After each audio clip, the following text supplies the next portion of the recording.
চশমা museum, a house of world class, জলট্যাক মোড়, বহরমপুর মডার্ন হোটেলের সামনে।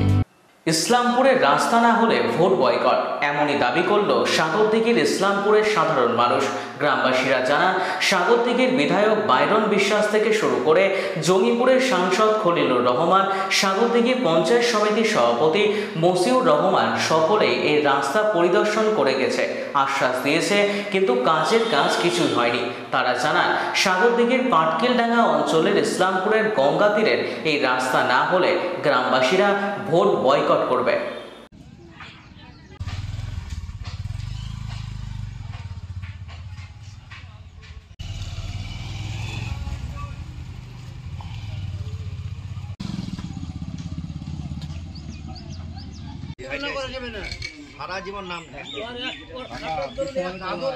অনেক নাজেহালে পতিত হয়ে আছে।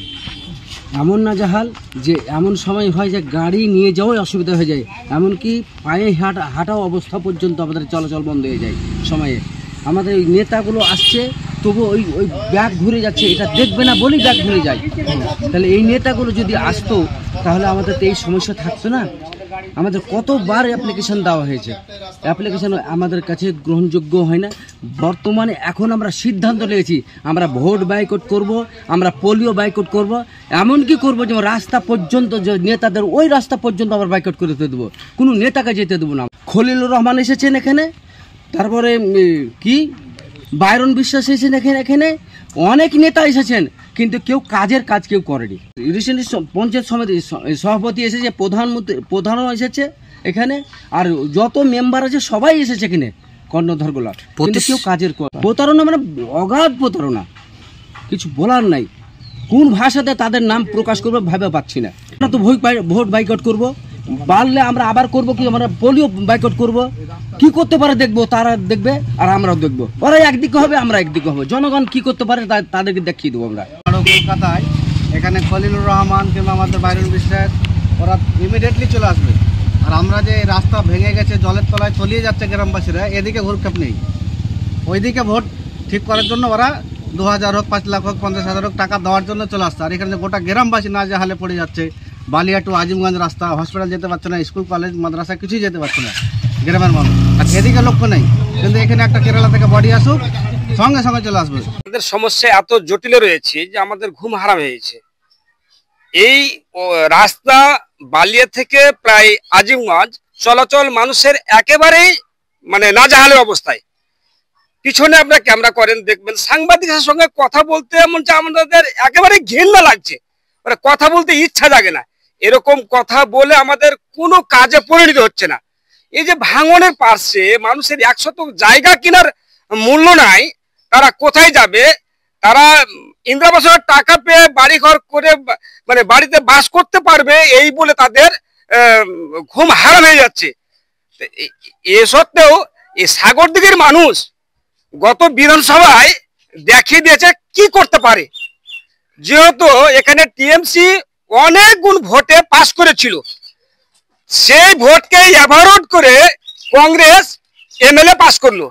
তো ভাবছে যে সামান্য ইসলামপুর অনেক নেতারা আসছে, যে সামান্য নেতাদের চা খাইয়ে এখান থেকে বিদায় করে দিয়ে আজকে ইসলামপুরের মানুষ এই বিধানসভার নেত্রীকে, বিধায়ককে মানে একবার উপযুক্ত ভাবে দেখিয়ে দেওয়া কর্তব্য জনসাধারণের। আর এইভাবে দেখাবে মানুষ কি করতে পারে। বুদ্ধদেব চলে গেছে, মমতা এসেছে, সুব্রত চলে গেল, বাইরন এলো, বাইরন চলে যাবে, কত বাইরন আসবে এটা তাদের মাথায় খেয়াল করিয়ে আমরা ছেড়ে দিব। আমার বক্তব্যের বিষয়, এরকম সাংবাদিকদের সামনে কথা বলে বলে আমাদের ফেনা চলে গেছে, রাত্রে আমাদের ঘুম হারাম হয়ে গেছে, টোটো পড়ে যায়, মানুষ রাত্রে হই হই রই রই ঘুম ভেঙে রাত্রে টোটো চলাচল করতে হয়। এইরকম পরিস্থিতি আমরা নাজেহাল অবস্থায় রয়েছি। দেখেন, আমাদের মূল বক্তব্যের বিষয় হলো যাতে মানুষের চলাচল সুবিধা হয়, আমাদের রাস্তা মেরামত হয়, আমাদের উদ্দেশ্য এটাই। মানুষ যে বলছে ভোট বয়কট করব, পোলিও বয়কট করব, বাপ মার বাড়িতে থাকার পরেও যদি বাড়িতে ছেলে জায়গা না পায়, তো বাপ মাকে ছেড়ে সে বনে ছেলে বাস করে। আমাদের অবস্থা হচ্ছে তাই। যদি আমরা ন্যায্যমূলক কাজ না পাই, তাহলে আমরা পোলিও কোন কথা, আমরা সরকারের কোনো অনুমতি থাকবো না, সরকারকে আমরা দেখিয়ে ছাড়বো। আমাদের বক্তব্য বলার বিষয় হলো এটাই যে আমাদের কাজ হবে, যার হাত ভেঙে গেছে সে হাতের মর্ম জানে, যার পা ভেঙে গেছে সে পার মর্ম জানে। আজকে রাস্তা চলাচল নাই, মানে আমাদের সকলের পা ভেঙে গেছে, আমরা চলাচল করতে পারছি না। আজকে যারা গদিতে বসে আছেন তাদের পা সলেট আছে, তারা অনুভব করতে পারবে না। দেখেন তাদেরকে জিজ্ঞাসা করেন, যাদের পা নাই তারা পার মর্ম বুঝেন। আমাদের রাস্তা নাই, আমরা রাস্তার মর্ম বুঝি। যাদের রাস্তা আছে তারা রাস্তার মর্ম বুঝে না। নেতারা চা খাইয়ে ভালো রাস্তা দিয়ে নেতাদেরকে বিদায় করেছে, ইসলামপুর আসতে দেন। আমার কানে এ আওয়াজ আছে, আজকে মানুষ সাধারণ চলতি ভাষা বলে কত ধানে কত চাল, আমরা কত ধানে কত চাল আমরা সামনে আমরা বিধানসভাতে আমরা বুঝিয়ে দিব যদি রাস্তা আমাদের চলাচল না হয়।